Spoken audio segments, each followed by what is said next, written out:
Teach for America. It's a national reform movement driven to close the achievement gap that exists between wealthy and poorer communities. Some of New Jersey's most challenged school districts have played host to the program since 1993. Tonight, senior correspondent Marie Denoya Aronson reports on Teach for America's efforts in the state's largest city. With simile, without looking at the board, because I know it's on the board, who can tell me in their own words what a simile is? 8th grade teacher Erin Hardy Ogburn is clear and forceful before her class. My students know that my expectations are high and they're going to remain high. I don't want to hear excuses. I know that you have struggles and you have your own personal challenges, but when you come in my classroom, you're going to succeed because I expect the best. Yes, Antonia. This is her second year teaching at Camden Street Middle School in Newark. She says she's seen her approach yield remarkable results. But her resume is not typical for city teachers. Ogburn was attending the University of North Carolina at Chapel Hill and on track to enter law school. That's when she heard about Teach for America and the so-called achievement gap in American public education. So if you grow up in a low-income community, you're not going to get the same education as a student that grows up in a high-income community, just solely based on your socioeconomic status.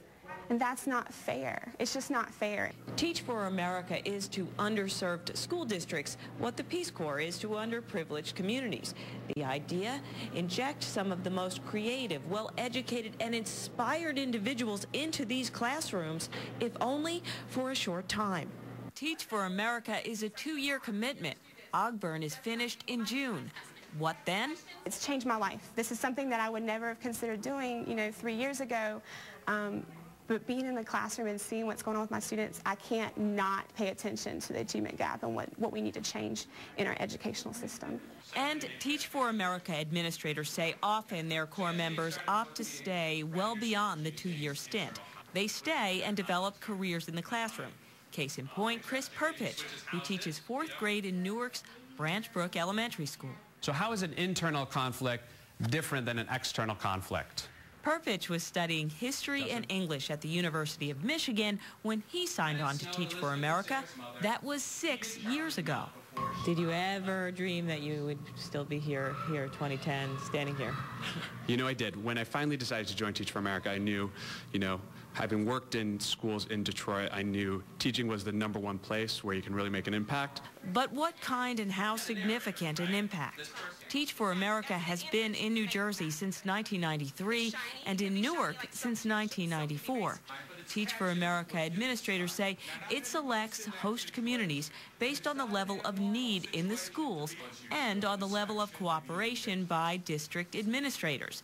This year, it has 8 members in Passaic, 15 in Camden, and 92 in Newark.